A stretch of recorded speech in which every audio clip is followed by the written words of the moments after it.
I'm going to tell you something that's gonna sound really weird for some of you. React does not have any idea what the browser is.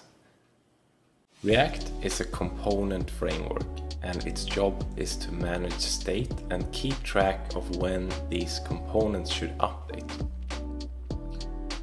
But how does React then live in the browser and update your HTML state and your elements?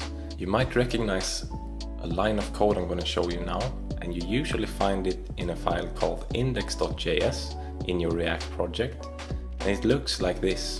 This is the layer that talks to React and reacts on the document object model in your project. So this ReactDOM package is actually performing the updates on the DOM when all these different lifecycle events happen inside React. So when there's a state change that you send to React, React is going to tell ReactDOM that this has happened, and ReactDOM is going to handle the updates of the actual HTML tags. And why am I telling you this? Well, because today we're doing something really cool. We're going to use React to build a 3D environment inside Three.js, and to do that we're going to use a package called React 3 Fiber.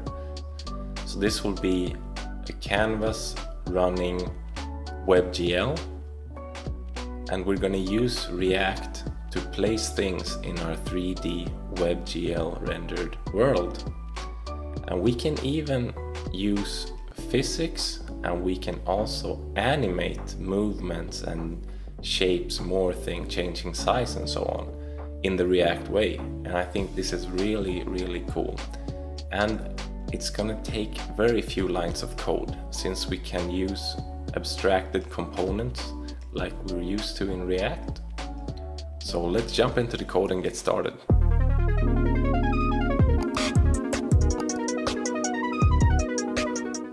Okay, so let's look at the code. So we start at the index.js file, and as you can see, we are using ReactDOM to render the app into the document. But if we go into app now, we can see that the outermost component inside app is canvas. And that means that anything inside the canvas, any component we put there, will not be rendered by ReactDOM anymore, but will be rendered by React 3 Fiber. And it will not be your standard DOM element, it will be elements inside Three.js. So basically components inside a 3D environment. So inside here we have access to a bunch of components from React 3 Fiber, and we don't have to import them in order to use them. I will show you in just a minute how that works. So right now our canvas is totally empty, just looks like this. So we want to add something to look at, so I would suggest that we add a box. So let's create a box function that will return a mesh, and inside the mesh we need to have a geometry, and we also need to add a material to the mesh. So our geometry will look like this, a box buffer geometry, and we also need to attach as geometry. And then we're going to add a material, and we're going to use a material called Mesh Lambert material. If you want to read more about the different materials, you can do that in the Three.js documentation. We attach it as a material and we set a color to it. And now we can add the box to our canvas. So let's look in the DOM. We have a black box, but we can't do anything with this. It just looks like a 2D box. And in order to explore what this box actually is, there is a great component that we can import from a package called Dray. So we import orbit controls from Dray, and now we can add that to our canvas, orbit controls. So now if I click and drag, we can see that this shape is changing. And maybe you can see that it is actually a 3D box that is spinning around following my mouse. But this is totally black, so what we need to do now is to add some lights to the scene. So let's first add an ambient light. So this is just a light that is everywhere, shining on every surface. Okay, so not much changed except that the black became pink, but the shape looks the same. So we want to get some perspective of this box. And to do that, we're going to have a spotlight shining from the side. So we do a spotlight, but let's add some props to this because this one needs to shine from an angle and be set at a position. And the way that you do that is to set it as props like this. So now let's see what it looks like. Now we're starting to see that this is an actual 3D shape. So that's pretty cool. But the background looks a bit boring now. It's just totally black and it's nothing there. A box in nothingness. So from Dre we can also import another cool component called stars. And it is actually exactly what it sounds like. It's a starry sky. Ooh, so now we can see that this box is actually floating in space here, and we get some perspective. And if we zoom out really far, we can see what is actually happening here. So we can see that it is inside a huge sphere. Looks like the observable universe. Our next step, I think, should be to add a ground to this box. So we will add a plane. So let's copy this one. I will add a plane. This is not a box buffer geometry, it's a plane. And we want to make sure that this plane is lower than the box. And the default position of the box is 0, 0, 0 for X, Y, Z. Now let's add the plane to our scene.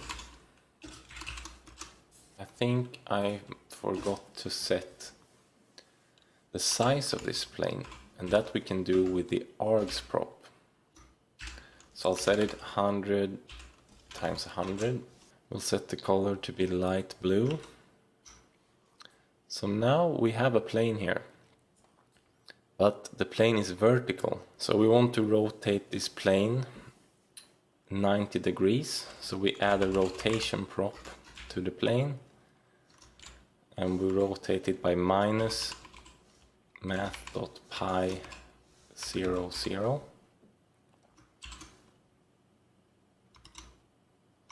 And I think we also need to get to 90 degrees, we need to divide it by 2. There we have it. But now we want to raise, either lower the plane or raise the box a bit. So we'll set the box position to 2. Let's see if that is the right way. Yeah, that's the right way. So now we have it floating slightly above the plane. So the next thing we should do is to add some physics to this box. And then there's a library that we can utilize to do this. And that library is called use Cannon. So we will import use box from use. The physics library is called Cannon.js, but there is a package called use Cannon that allows us to use these hooks to inject physics on our React 3 fiber components. So the components we want to have in our physics environment should be wrapped in a physics component.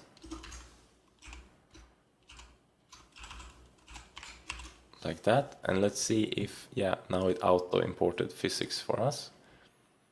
So inside the box component now, we need to get a ref to this physics box representation. So we use box, and then we give it a callback, and from this callback we return an object.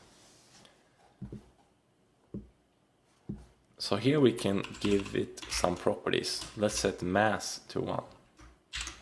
So it has some, if it doesn't have mass, then how is gravity going to affect it? And then we need to set this ref to this mesh. So now let's see what happens. Oop, the box starts falling. The box falls through the plane now, and that is because we haven't added the plane to our Cannon hook yet. So let's do something similar here, but our plane should not have a mass because it should not be affected by gravity. Oh, this hook should be use plane, not use box. Okay, so now we've set the rotation correctly both on the mesh and on the use Cannon hook, and for the box we set the position on both of them. So now when we look in the browser, we see that the box lands on the plane, so that's awesome. And the last thing I want to do, I want to see if I can affect this box a little bit with the mouse. So on the box mesh, we just set an onClick property that takes a callback here, and inside this callback we want to affect the box. So how do we do that? Well, from use Cannon, we don't only get the ref, we also get an API.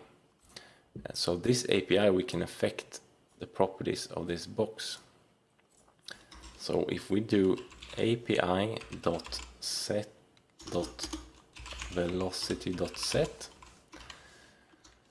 so we see here we can set the X, Y, and Z, and we want it to jump up a bit when we click it, so we'll set something like that.